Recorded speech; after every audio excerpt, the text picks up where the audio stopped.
Olá, meu nome é Micael e esse é o canal A Verdade do Evangelho. E hoje a gente vai falar sobre o agir de Deus após Jesus. E se você tem interesse sobre temas bíblicos, deixa seu like, se inscreve no canal e vamos pro vídeo.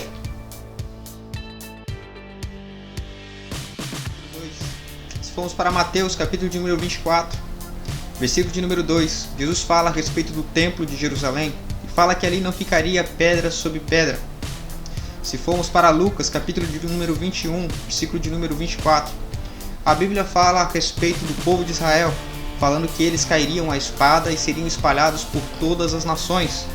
No ano 70 depois de Cristo, os exércitos romanos saqueiam a Jerusalém, destroem o templo, matam mais de 1 milhão de judeus e o restante é espalhado por todas as nações, exatamente como foi profetizado. Se formos para Jeremias, capítulo de número 29, versículo de número 18, a Bíblia fala a respeito do povo de Israel, dizendo que seriam perseguidos à espada, à fome e à peste, e que seriam um espetáculo horrendo para todas as nações, um objeto de espanto.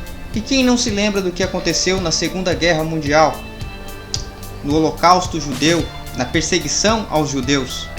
E no capítulo de número 31 de Jeremias, no versículo de número 10, a Bíblia diz que aquele que espalhou a Israel os congregaria novamente, os juntaria novamente. E assim, no dia 14 de maio de 1948, Israel volta à sua terra e volta a ser uma nação. E como já não é novidade, na história de Israel, aqueles que sempre foram inimigos de Israel, que sempre guerrearam contra Israel nas histórias bíblicas, eles não queriam ver a profecia se cumprir. Então, no dia seguinte à proclamação da independência israelense, no dia 15 de maio de 1948, todas essas nações atacam a Israel ao mesmo tempo. No dia 15 de maio de 1948, a Síria, o Iraque, a Arábia Saudita, o Líbano, a Transjordânia, o Iêmen, todos atacam a Israel ao mesmo tempo, porque queriam ver a sua aniquilação. E como comentamos no vídeo passado, acerca dos planos de Deus, e que Deus interfere em pontos específicos da história, quando os seus planos vão ser alterados, assim foi, porque Israel não poderia batalhar contra tantas nações ao mesmo tempo, e o ataque dessas nações partiram de todos os lados da fronteira de Israel, e os números que nós temos dessas batalhas, eles são bem controversos, porque aqueles que estão do lado de Israel falam sobre um número, e aqueles que estão defendendo os árabes, eles falam sobre outros números.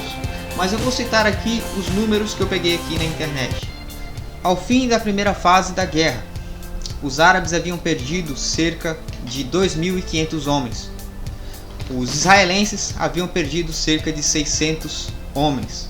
Depois da primeira fase da guerra, houve uma trégua, onde o povo de Israel pôde se organizar. E os árabes também puderam se organizar. E nessa trégua foi onde Israel recebeu blindados e aviões britânicos para a batalha. No início da segunda fase da guerra, o Egito atacou a cidade de Negba, onde ele perdeu 300 soldados e Israel perdeu apenas 20. Nesse ponto então, os israelenses receberam armas alemãs da Tchecoslováquia e blindados britânicos.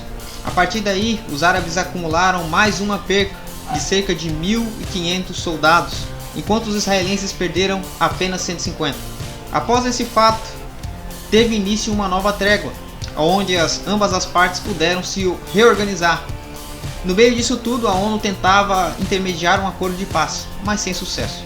E neste ponto nós lembramos de uma profecia que está em Zacarias, capítulo de número 12, versículo de número 6 a seguir, que diz: Naquele dia, porei os líderes de Judá como um braseiro ardente debaixo da lenha, como tocha sobre a palha, e eles devorarão a sua direita e a sua esquerda todos os povos ao redor de Jerusalém, e Jerusalém será novamente habitada, sim, novamente habitada no seu mesmo lugar. E na terceira fase da guerra, houve uma operação chamada Hira, em que os árabes perderam cerca de 400 soldados e 450 foram presos. Israel perdeu apenas 20. Isso aconteceu em 60 horas. A guerra então durou cerca de 10 meses Israel perdeu no geral cerca de 6.000 homens, enquanto os invasores perderam 22.000, entre soldados e civis.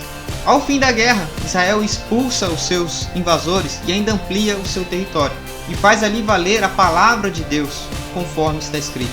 Zacarias, capítulo de número 12, versículo de número 8, que diz: Naquele dia o Senhor protegerá os habitantes de Jerusalém, e o mais fraco deles será como Davi, e a casa de Davi será como Deus, como o anjo do Senhor diante deles.